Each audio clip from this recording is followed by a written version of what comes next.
Bonjour à tous, je suis le professeur Julien Durand de Sanctis, donc professeur de sciences politiques à l'Université internationale de Rabat, à Sciences Po Rabat. À mes côtés, donc, le professeur Michel Boyer, aussi également professeur de sciences politiques à l'Université internationale de Rabat, Sciences Po Rabat. Donc, je suis très heureux aujourd'hui de vous retrouver sur la chaîne Facebook de l'Université internationale de Rabat et de Sciences Po Rabat. Nous allons vous présenter un nouveau format d'édition et de publication, les policy briefs de Sciences Po Rabat, donc des textes courts, essentiellement à but de vulgarisation, d'idées, de réflexions issues de nos formations. Puisque nous sommes présentement ici, donc directeur, alors moi, du master résolution des conflits et gouvernance de la paix de Sciences Po Rabat. C'est un master donc de formation initiale destiné à des étudiants qui s'intéressent aux questions de sécurité, de géopolitique, de relations internationales, en particulier sur le continent africain.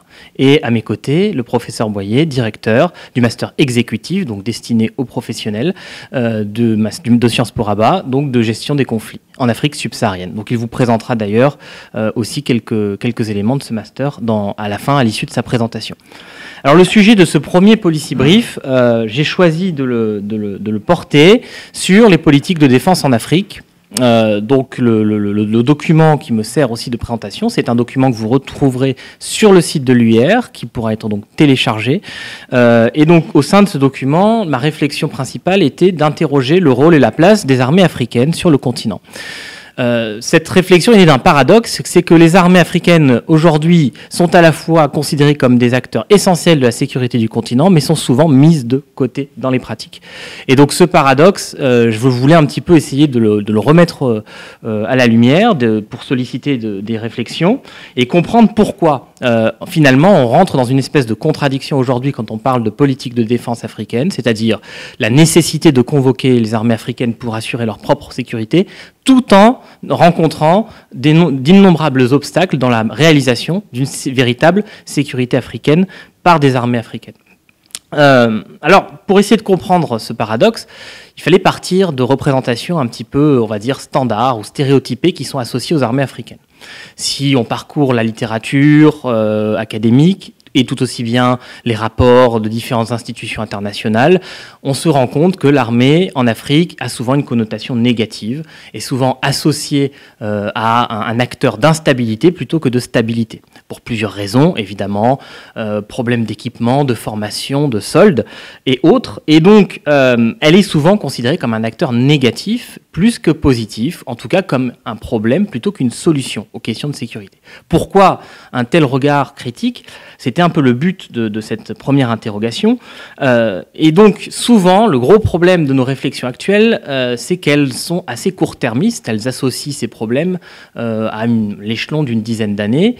C'est peut-être manquer l'histoire politique des États africains, au sein desquels les armées se sont construites. Et donc, un retour vers l'histoire de ces États semble nécessaire pour mieux les comprendre.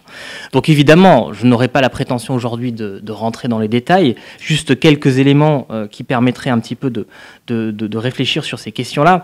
La première chose qui saute aux yeux, c'est que, évidemment, on oublie très souvent l'idée selon le fait historique principal, c'est que les armées africaines sont d'abord issues de traditions coloniales qui ont présenté ou préparé l'organisation de la force sur le continent au moment de la colonisation, et donc que leur but initial était évidemment pas un but de sécurité nationale, puisqu'elles étaient sous une domination coloniale, mais de sécurité d'intérêts étrangers.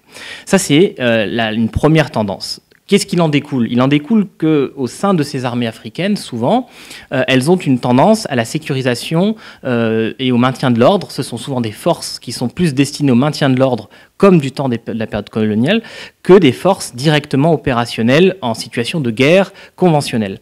Pourquoi aussi ces forces sont rarement des forces opérationnelles en temps de guerre conventionnelle ? Tout simplement parce que le continent, au XXe siècle et dans la deuxième moitié du XXe siècle, n'a pas connu de grands conflits nationaux, internationaux majeurs au sein des relations internationales. On connaît bien sûr quelques conflits majeurs, la guerre entre l'Érythrée et l'Éthiopie, ou la guerre entre la Libye et le Tchad, mais ces conflits sont souvent plus des exceptions que des règles sur le continent. Il en découle une situation où les armées africaines de la deuxième moitié du XXe siècle ont une histoire donc assez particulière. Ce ne sont pas souvent des armées qui sont impliquées prioritairement dans l'exercice de la force armée sur leur territoire. Et donc, ça a nourri énormément de critiques tout au long de l'histoire de ces armées. Et souvent, ça a nourri l'idée qu'elles n'ont pas un vrai rôle de politique publique, parce qu'elles n'ont pas l'expérience d'une véritable armée. Et ça, évidemment, il faut essayer de comprendre pourquoi aussi cette représentation est régulièrement convoquée. Alors, je l'ai dit, la période coloniale a constitué une première forme d'extraversion de la force publique en Afrique, en gros. C'est-à-dire qu'on a pris des forces qui n'ont pas eu un rôle pour leur propre intérêt. Et puis, cette forme d'extraversion s'est reproduite au cours de nouvelles périodes, c'est-à-dire même à partir de la fin de la guerre froide, on a considéré que les nouveaux enjeux de sécurité étaient des enjeux globaux, que les politiques de défense nationale n'étaient plus des outils adaptés, qu'il fallait beaucoup plus plancher sur des stratégies globales de lutte contre le terrorisme, contre l'insécurité générale. Et donc, par ailleurs, là aussi, les politiques de défense africaines apparaissaient très désuètes. C'est ce qui s'est passé notamment à la fin des années 90, quand on a introduit, notamment après le rapport du PNUD de 94, le concept de sécurité humaine. La sécurité humaine associée, donc la sécurité au développement. Et ces programmes, souvent formés, fabriqués à l'extérieur de l'Afrique, dans des institutions internationales, ont formé un nouveau régime d'utilisation de la force publique sur le continent, fondé précisément sur l'idée que ce ne sont plus les politiques de défense nationale qui sont la solution aux enjeux du continent, mais des stratégies de sécurité globale, coordonnées avec des acteurs internationaux et régionaux. Alors évidemment, à l'intérieur de ces réflexions, il y a énormément de choses qui sont pertinentes et qui actent de la nouvelle donne et des nouveaux enjeux des conflits contemporains, mais il y a aussi une forme de nouvelle marginalisation des armées africaines parce qu'elles ne sont pas formées à ces conflits et à ces nouveaux conflits. Donc ça, c'est un point aussi assez important. Donc les États africains, progressivement, à la fin des années 90, au début des années 2000, ont été sommés de se conformer aux nouveaux standards des politiques de sécurité élaborés au cours de ces années, 90-2000 à peu près. On y défendait la disparition des conflits conventionnels, la prolifération des guerres civiles, des menaces terroristes ou encore des risques sociaux, sanitaires, environnementaux.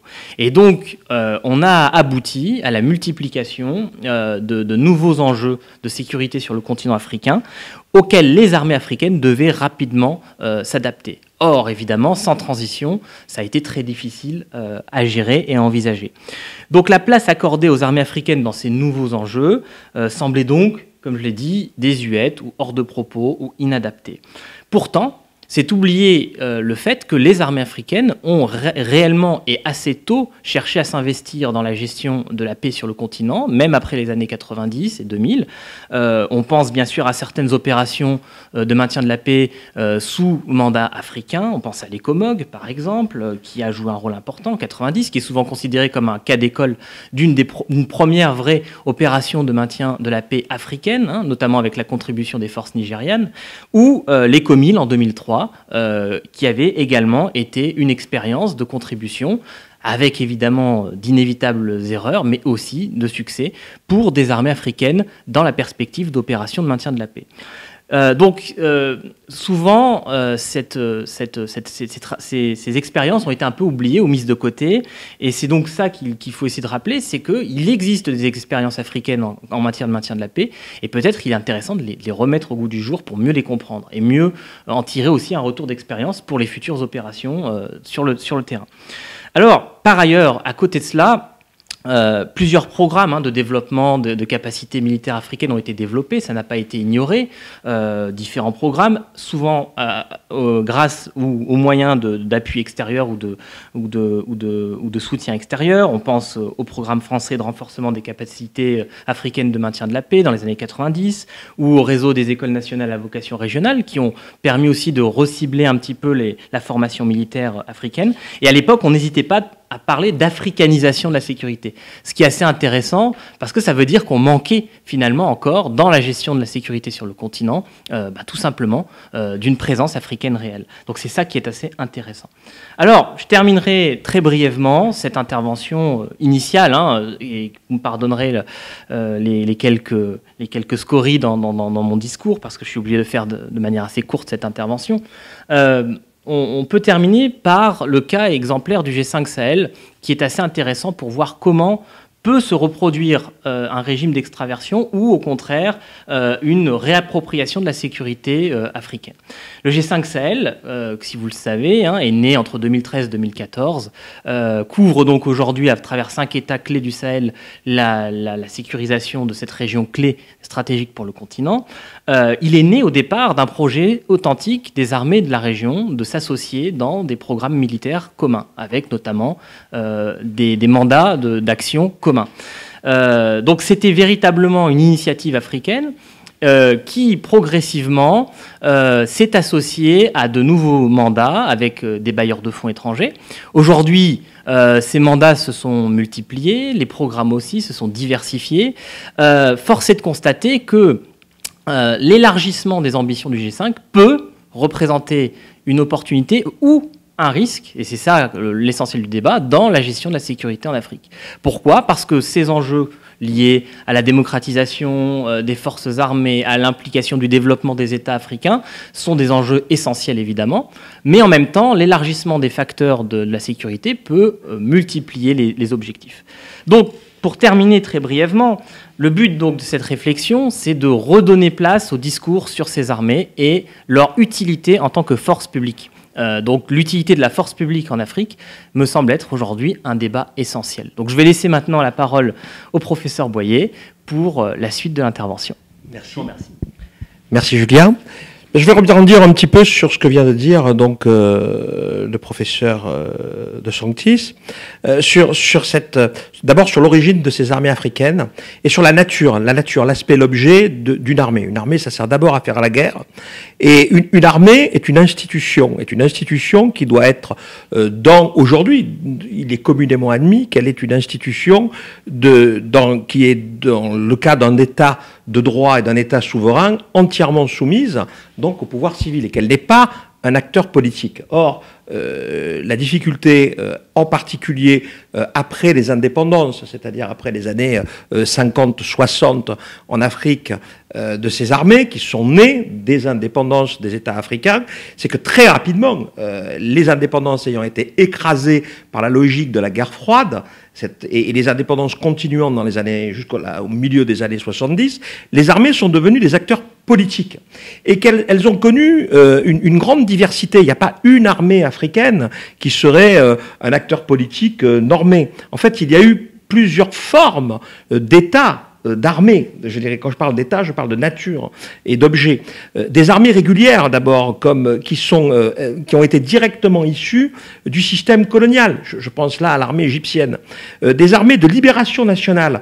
Là, je pense à l'armée de libération algérienne, à la LN, née dans l'insurrection, fabriquée dans les États voisins déjà acquis à l'indépendance, Tunisie, Maroc, et qui, quelque part, est devenue effectivement un acteur politique majeur dès l'indépendance. Des armées progressistes, parce qu'on les oublie aussi souvent, les armées dirigées par des leaders qui ont mis en place une idée de développement, de progrès. Là je pense à Kadhafi en Libye, parce que Kadhafi en Libye arrive en créant une armée à soumettre, on le voit aujourd'hui, des ensembles de tribus, de populations, de territoires sous sa férule, et que c'est cette armée qui lui permet justement de fabriquer ce système, cet écosystème libyen. Mais je pense aussi à Thomas Sankara, lorsqu'il a voulu quelque part libérer, je dirais, son pays à la fois des forces et des influences exogènes, on se souvient du discours de la dette, et qui est lui-même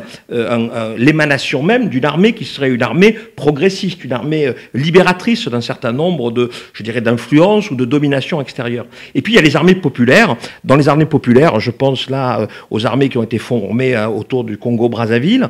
Je pense à Madagascar, avec alors effectivement une dictature ou un État très autoritaire au moment de la guerre froide, qui est celui de Chirac, mais avec au sein des armées qui sont à la fois des forces de sécurité, des forces, je dirais, de protection de l'État, en même temps des forces de développement, et qui sont mises donc au service du pays pour accompagner le progrès et le développement.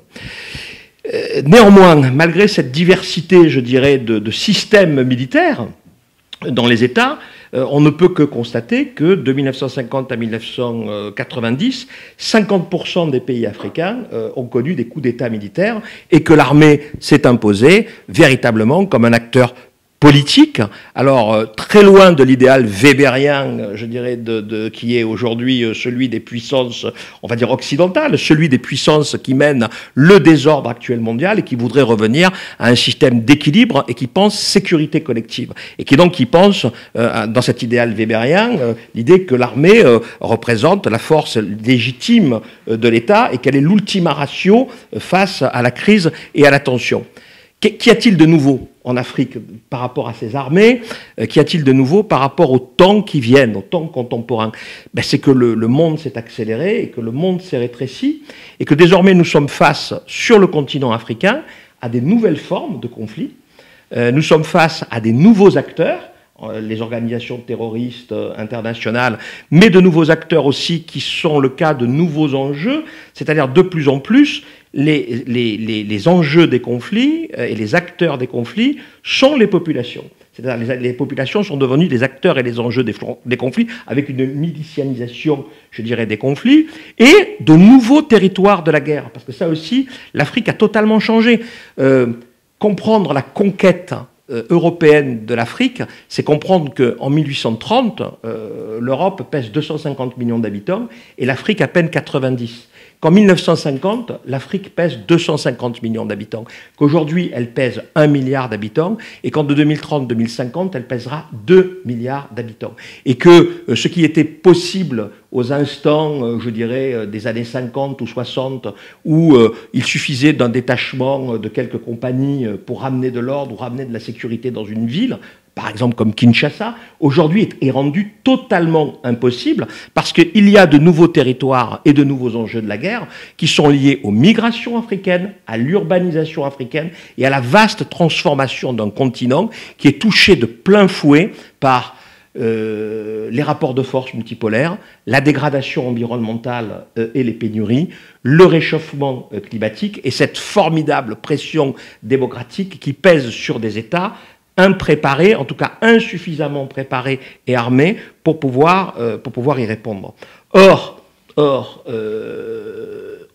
les États affaiblis depuis les années 70-80 par les différents plans d'ajustement structurel ont donné lieu à des armées mal équipées, des armées peu ou pas soldées, des armées qui se sont ensuite surtout intéressées à des phénomènes de violence intérieure ou qui ont pratiqué des violences intérieures. Et donc quand on regarde bien, aujourd'hui, émergent 6 armées véritablement que l'on pourrait qualifier d'armées en tant que puissance militaire, ce dont tu faisais état tout à l'heure. L'Afrique du Sud, l'Algérie, l'Angola, c'est la règle des 3 A, l'Égypte, le Maroc et le Nigeria. Et qui représentent à elles seules, ces 6 puissances militaires, eh bien 75% des dépenses militaires sur le continent africain. Alors, aujourd'hui, la guerre est devenue irrégulière, la guerre est devenue asymétrique, pèse dans un monde désordonné, dérégulé et fragmenté, toujours un équilibre nucléaire, un équilibre de force des grandes puissances. Et puis, dans un continent comme l'Afrique, si riche de potentialités, si convoité pour ses matières premières, pour ses ressources énergétiques, pour sa main-d'œuvre, pour ses capacités humaines, parce que, et c'est le Maroc qui le premier l'a mis en avant, il y a autant de capital immatériel dans notre pays qu'il y a de capitaux, je dirais, matériels, de choses tangibles. Il y a une véritable puissance à venir d'une Afrique, cette Afrique de 2 milliards d'habitants, mais qui aujourd'hui est totalement assujettie à cet ordre mondial dérégulé et à ces nouvelles formes de guerre irrégulière et de guerre asymétrique dont elle est devenue le champ. Alors, pour achever mon propos, je dirais que Les conflits intra-étatiques, interétatiques, de moins en moins nombreux en Afrique, mais qui continuent à perdurer compte tenu du fait que les vestiges des empires coloniaux sont toujours présents et que 35% des frontières africaines sont des frontières tirées au cordeau par les puissances européennes et que rien n'a été fait à l'issue des indépendances pour véritablement remettre en cause l'intangibilité des frontières. L'OUA d'ailleurs l'avait reconnu, intangibilité des frontières pour éviter, je dirais, un regain de tension au moment des indépendances. Cela dit, aujourd'hui se pose bien à l'intérieur de ces nouveaux conflits et de ces guerres irrégulières la nécessité de gérer une sécurité collective sur le continent africain. Alors, on peut voir le verre à moitié vide ou on peut le voir à moitié plein. Le verre, on peut le voir à moitié plein à partir du moment où on prend conscience que l'Union africaine a désormais réalisé un véritable pas en avant à partir de son architecture africaine de paix et de sécurité, en se créant les moyens nécessaires à partir de puissances militaires existantes et s'appuyant sur les communautés économiques régionales de manière à fournir, je dirais, les moyens opératifs et à fournir la logistique et à fournir aussi, je dirais, les moyens de durer sur des missions de crise et de tension. Tu évoquais tout à l'heure la crise sahélo-sahélienne qui est un vrai problème aujourd'hui et qui va de la Corne de l'Afrique et touchant l'Afrique des Grands Lacs et qui arrive jusqu'au bord de l'Atlantique avec une capacité, on le voit aujourd'hui, des organisations terroristes à s'implanter et à métastaser d'une manière extrêmement rapide. La seule réaction possible face à ce type d'insécurité qui touche d'abord les États africains et les populations africaines et qui a des résonances et des conséquences, on l'a vu, sur le monde entier, sur la sécurité mondiale, la sécurité collective mondiale, elle vient d'abord et avant tout de ce que les armées africaines et les États africains seront en mesure de réaliser dans le cadre de l'Union africaine et dans le cadre à venir de cette architecture africaine de paix et de sécurité. Je pense que là est l'avenir pour ces armées africaines, sortant, je dirais, des effets néfastes et très marquants de ces années de participation ou d'influence dans la vie politique de leurs pays respectifs, et que la communauté internationale africaine, quelque part, saura créer ou est en mesure de créer aujourd'hui, avec des savoir-faire particuliers, des moyens particuliers dédiés à des territoires particuliers, à des populations et à des communautés particulières, la capacité de retrouver une sécurité collective et de renforcer les États. Une armée n'a d'existence, je dirais, légale, mais n'a d'existence aussi, je dirais, morale, qu'à partir du moment où elle sert un État. Une armée est une institution au service d'un État et d'une population et d'une société. Donc la paix et la sécurité en Afrique reviendront par, je dirais, la reconstruction en particulier des États et des États affaiblis. Tout à l'heure, Julien évoquait le groupe du G5 Sahel, mais on voit bien que ce programme est en train d'évoluer. Quand on regarde la coalition des pays du Sahel qui vient quelque part appuyer le G5 Sahel, qui vient quelque part appuyer l'opération Barkhane, qui vient appuyer aussi l'aide européenne, internationale, onusienne, qui se met en place aujourd'hui pour aider les pays africains à retrouver leur sécurité, eh bien, nous avons, je dirais, un champ ici, véritablement ouvert, d'expériences à renouveler et d'armées à construire. Mais l'Afrique se fera, je le pense, d'abord et avant tout par les Africains, par les États africains, avec des armées qui seront dédiées à la sécurité africaine et qui pourront ensuite rejouer un rôle à l'international. C'est aujourd'hui le vaste chantier qui attend, je pense, les États africains et les armées africaines, dans bien sûr de très grandes difficultés compte tenu du contexte et des tensions en cours. Voilà, là mon intervention est achevée. C'est ce que traitent ces deux masters. L'un d'une manière, je dirais, très élargie, très approfondie, car posé sur 2 ans avec un champ multidisciplinaire qui permet quelque part, je dirais, de s'africaniser tout en se rompant aux sciences politiques, aux sciences juridiques et sociales qui permettent de comprendre toutes ces problématiques à une plus vaste échelle et d'ailleurs à une échelle scalaire. Et puis un master exécutif qui est dédié à des professionnels de la sécurité, des professionnels de la défense, mais aussi aux professionnels professionnels, de l'économie, de l'entrepreneuriat, de ces gens qui vont se retrouver demain en Afrique dans des situations conflictuelles, des difficultés parfois de sécurité de biens et des personnes, et qui seront véritablement intégrés à ces sociétés africaines, qu'il s'agit de comprendre dans toutes leurs dimensions, la dimension sécuritaire étant aujourd'hui une dimension, je dirais, essentielle au progrès, à la croissance et à la paix. Voilà, j'en ai terminé. Merci.